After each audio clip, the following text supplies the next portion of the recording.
Alright, let's talk about counterstrafing. So I've noticed there's been a ton of confusion around one of the most fundamental mechanical concepts in this game, and that's counterstrafing. Okay, so I think part of the reason for this is that different people are defining this differently. So I'm going to start with what I define a counterstrafe as, the mechanics of it, and then we'll kind of go from there. Okay, so really quick, the shooting error setting is going to help us a lot here. So if you want to understand how it works, go watch my last video that explains it. But here's the quick explanation. So you're going to go to video, you're going to go to stats, scroll all the way down, shooting error, graph only or show both. Doesn't matter which one you pick, okay? But gotta be one of those. And so we got this graph on the right side. Basically, each line represents a bullet. If the line is yellow, I'm accurate. If the line is blue, I have running inaccuracy, okay? That's the short version. Go watch the video if you want to know more about it, okay? In Valorant, for most of the guns, if you're moving, you have some kind of accuracy penalty. So, we need a way to stop moving quickly, and this is where the counterstrafe comes in, alright? So, I'm defining the counterstrafe as a sequence where you're strafing one direction, let's say to the right, you stop strafing right, and immediately afterwards, tap your opposite strafe key. Okay, so for this sequence, the inputs are hold D, let go of D, tap A. Okay, and so when you do it fast, it just looks like this. It just looks like you're stopping, right? But I'm holding D, letting go of D, quickly tapping A. Okay, that's it. That's the counterstrafe. That's it. There's nothing more to it. That is a counterstrafe. There's a way to go from moving one direction and then stopping. But there's a lot more to talk about, so don't go anywhere. All right. So, where I think the confusion comes in is that when some people say counterstrafe, some people just don't have a word for this, right? When you do the sequence I just described, they'll just say you're stopping, right? And when they say counterstrafe, what they mean is this. They mean there's no tap. You just go from holding one strafe key, letting go, and then holding the other one. So you're going like this, right? And there's a brief moment during this where your character does stop. Right, because it takes a second for your character to have velocity going one direction and then transitioning back to going the other way, right? So in that time where you're switching directions, your character stands still for a moment, okay? So that's what I think a lot of people are referring to as a counterstrafe. And I would say you are counterstrafing to do that, but that technique isn't the counterstrafe itself. You're doing a counterstrafe and then you're continuing to hold the direction, right? But the counterstrafe itself is the tap in the opposite direction that brings you to the standstill, in my opinion. That's how I would describe it, okay?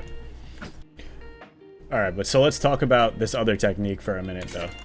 So we talked about how when you change directions, when you go from holding one strafe key to another, there's this brief moment where you stand still, right? So in this brief moment where you stand still, you are accurate for the moment. So things to note, right? With a Vandal, very easy to get one bullet off. I think you can get two fully accurate bullets off, but it's very difficult to time it to get both fully accurate. See, if you look at the shooting error graph, so pay attention to the graph in the top right, right?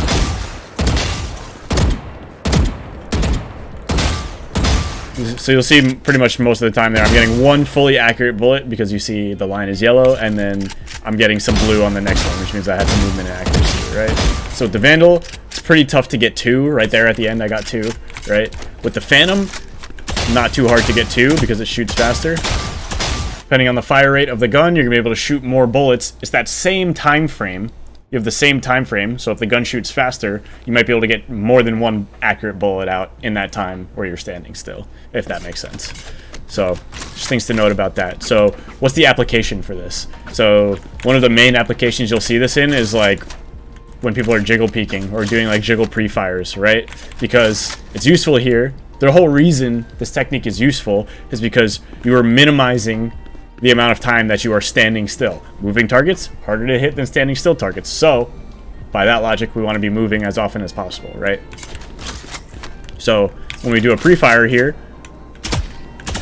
right, we're spending so little time on this enemy's screen, right? If I know what angle he's going to be on, I can just do this technique, get pre-fires off. It's so impossible from his POV, right? He'll see me for a split second. By the time he reacts, I've already shot my bullets, and I'm off his screen, right? So, This is like the #1 application of this technique. You can also use it just in normal fights just to stay evasive, right? Strafe, shoot a burst, continue strafing. If you didn't kill him, now you watch, see how he reacts, right? He's probably going to get freak out, drop into a crouch spray.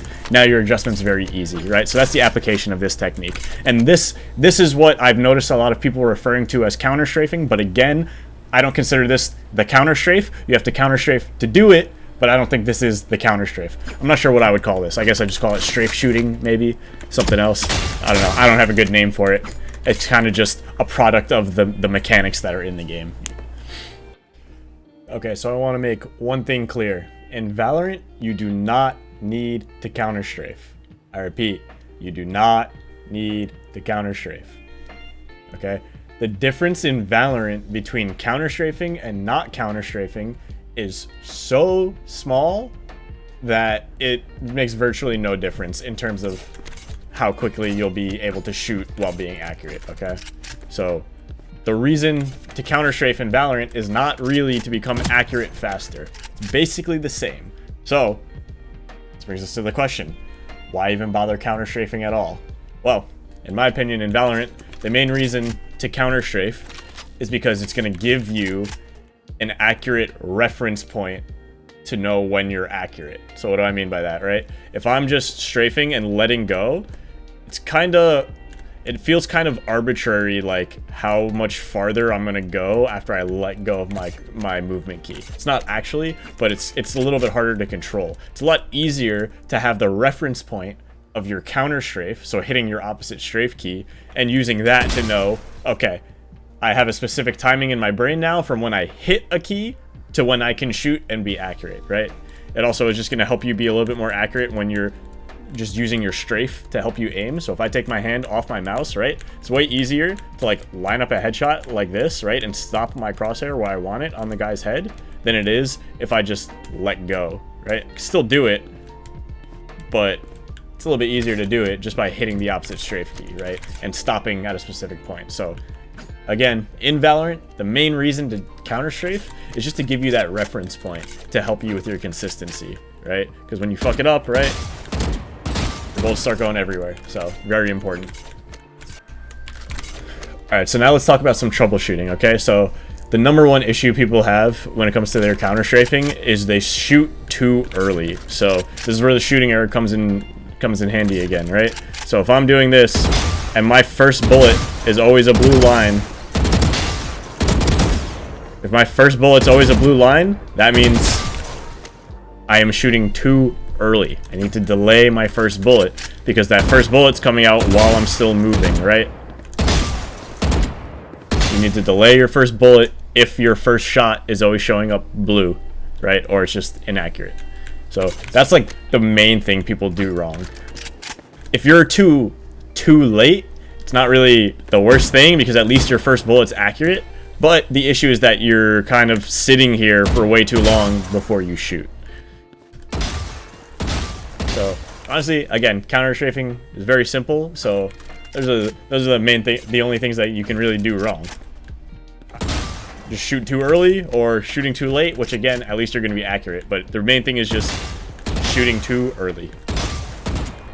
So again, you can use your shooting error graph to help you hone in on that timing, right? The thing you really want to focus on is this timing between strafing, right, letting go, and then tapping, and then the timing between tapping your opposite strafe key and shooting, right? That's the main one. It's tapping and then shooting, right? Because if you do that too fast, you'll get the blue line, your bullets will be going to the sky, you're not killing anybody. Okay, so yeah, I think that about covers it for counter strafing. You guys have any questions on it, feel free to drop them in the comments. I'll try to answer. Again, if you guys are interested in one-on-one coaching, then check the description, check out my Metafy, feel free to book a session. You can always contact me on Discord with any questions you might have about the coaching. I'll be happy to answer, see if you know, we have plans that are right for you. And other than that, you know, drop a like, drop a sub. Thanks for watching, guys. You guys take care.